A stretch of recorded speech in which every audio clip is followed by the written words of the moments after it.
नमस्ते, आशा करती हूँ आप सब कुशल मंगल होंगे।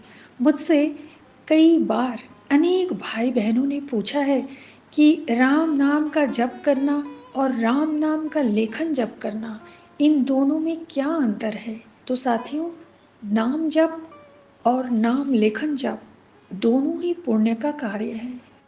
असल में होता यह है कि जब मनुष्य इस पृथ्वी पर जन्म लेने वाला होता है, अर्थात भगवान जब किसी जीव को इस धरती पर मानव रूप देकर भेज रहे होते हैं, तब उस जीव से एक वादा लेते हैं, एक वचन लेते हैं कि पृथ्वी पर जाकर, धरती पर जाकर तुम हमें भूल मत जाना, हमारी भजन किया करना।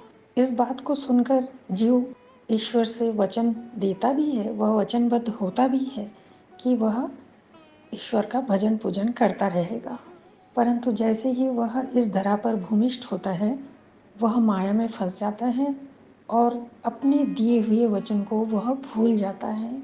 परंतु भगवान इस वचन को भूलते नहीं हैं और शायद इसीलिए ही मनुष्य को किसी ने सिखाया नहीं होता है, परंतु फिर भी वह भगवान का नाम जैसे राम राम राम लेता ही रहता है, क्योंकि ईश्वर हरदम उसके भीतर रहते हैं और उसे स्मरण दिलाते रहते हैं कि तुमने मुझे जो वादा किया था वह तुम्हारे कल्याण के लिए ही था, कि तुम हमेशा मेरा भजन करोगे।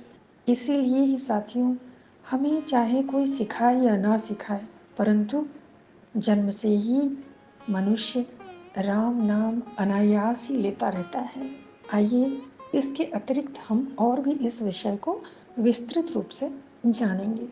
साथियों, कई जन्मों के पाप मिटाने के लिए ही भगवान ने हमारे रक्त प्रवाह में, हमारे रग रग में राम नाम इस तरह सिद्ध कर दिया है कि हम बगैर किसी के द्वारा प्रेरित किए और बगैर किसी के मार्गदर्शन के ही अनायास रूप से ही बचपन से अनजाने में ही राम नाम लेते आ रहे हैं और हमने राम नाम को अपने जीवन में इतनी सरलता से संप्रेषित किया हुआ है कि अनायास ही सरलता से राम नाम अपने मुख से निकल ही आता है। अतः क्या आपने कभी यह सोचा है कि अपने इस उम्र तक, अर्थात अभी जिस उम्र में आप हैं, तब तक हमने कितनी बार राम नाम उच्चारित किया है? हम चाहकर भी आंकड़ा नहीं निकाल सकते। हम सोच सोच कर थक जाएंगे पर गिनती नहीं कर पाएंगे, क्योंकि यह तो प्रभु कृपा ही है। तभी हम सुख हो या दुख, अच्छा हो या बुरा, हर कर्म में राम नाम बोल ही लेते हैं। यदि सोचा जाए तो यह एक प्रकार से हमारा अजपा जाप ही हो गया, जहाँ न हमने माला फेरी और ना ही आसन पर बैठे और बगैर दीक्षा प्राप्त किए ही जीवन भर, अर्थात उम्र के इस पड़ाव तक राम नाम बोलते रहे। हालांकि अजपा जाप तो सांसों पर जपा जाता है, परंतु अनजाने में भी यदि प्रभु श्री राम का नाम या फिर अपने इष्ट का नाम हम लेते रहते हैं तो यह भी एक प्रकार का जप ही माना जाता है। इसी प्रकार जब उम्र बढ़ने लगती है और हमें क्रमशः ज्ञान होता रहता है, तब अपने गुरु या फिर किसी आध्यात्मिक संत द्वारा राम नाम लिखने की प्रेरणा हमें मिलती है, तो यह भी प्रभु की ही एक विशेष कृपा ही मानी जाती है, क्योंकि नाम जप से 100 गुना अधिक फल या सिद्धि लाभ राम नाम लेखन से प्राप्त होता है।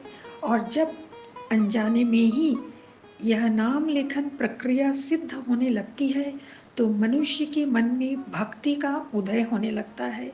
यह एक स्वाभाविक क्रिया है। भले ही वह अपने कम उम्र में ईश्वर भक्ति से दूर रहा हो, परंतु उम्र के एक निश्चित पड़ाव पर आते ही उसमें अध्यात्म के प्रति रुझान बढ़ने लगती है, रुचि बढ़ने लगती है। वह भक्ति मार्ग पर चलने लगता है, संतों से मिलकर अध्यात्म पथ का अनुसरण करने लगता है। आखिर ये सब होता कैसे है? यह परिवर्तन आता कहाँ से है? साथियों, दरअसल यह एक प्रकार की गुप्त सिद्धि ही है, जैसे महर्षि वाल्मीकि जी को नारायण भक्त मुनि नारद से मिलने पर हुई थी, वैसे ही साधारण मनुष्य में भी परिवर्तन होने लगता है और उसका परिवर्तन हो भी जाता है। साथियों, अक्सर हम गौर नहीं करते, ध्यान नहीं देते, परंतु प्रत्येक मनुष्य को उनके जीवन में कभी न कभी एक ऐसे आध्यात्मिक महापुरुष का सहारा मिल ही जाता है जो उसे दिशा दिखाता है। कुछ लोग इस बात को आईगई कर देते हैं, उनके दिखाए हुए इस मार्ग को भूल जाते हैं। कभी-कभी तो कुछ लोग उसे मजाक भी बनाते हैं, परंतु जो इन महात्माओं की अच्छी बातों को अपना लेते हैं, स्वीकार कर लेते हैं, वे क्रमशः जाने अनजाने में अध्यात्म पथ पर चलने लगते हैं। तो तभी समझना चाहिए कि न जाने आपने अपने जीवन में कितनी बार राम राम बोला होगा और न जाने कितनी बार आपने कितनी ही संख्या में राम नाम लिखा भी होगा, जिससे आपका मन अध्यात्म की ओर चलने लगा है, आपको सही मार्गदर्शन मिलने लगा है। क्योंकि मनुष्य जीवन का यही एकमात्र लक्ष्य होता है, ध्येय होता है कि वह जीवन के किसी भी मोड़ पर आकर अध्यात्म की ओर चले। साथियों, असल में यही है जीवन में राम नाम की सिद्धि। हम इसे समझ नहीं पाते, साधारण रूप से इसे बहुत ही सरलता से ले लेते हैं, परंतु जब ये परिपक्व होता है, इसकी सिद्धि हमें मिलने लगती है, तब हमारे जीवन में एक प्रकार से अचानक से कुछ परिवर्तन होने लगता है और वह आध्यात्मिक परिवर्तन ही होता है। लेकिन वो पहचाने तो कैसे? वह इस प्रकार होता है कि उक्त मनुष्य के मन में दया, प्रेम, सच्चाई के भाव बढ़ने लगते हैं, मदद करने की इच्छा होने लगती है, उनका मन और विवेक सही मार्ग पर चलने लगता है, भले बुरे की अच्छी समझ हो ही जाती है।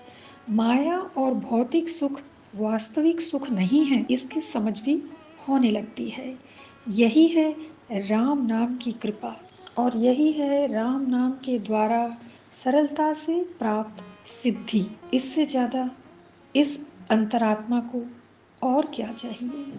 क्योंकि अंतरात्मा में ही ईश्वर का वास होता है। अतः हमें इस बात को अच्छी तरह समझ लेना चाहिए कि राम नाम जाप और राम नाम लेखन जाप दोनों ही अपने आप में श्रेष्ठ हैं। साथियों, आशा करती हूँ अब आपको समझ में आ गया होगा कि राम नाम का प्रभाव मनुष्य के जीवन में किस प्रकार पड़ता है और सिद्धि की प्राप्ति होने लगती है। तो बस आज इतना ही, फिर मिलते हैं किसी नए विषय को लेकर। तब तक के लिए आप सब खुश रहिए। जय रघुनाथ जी।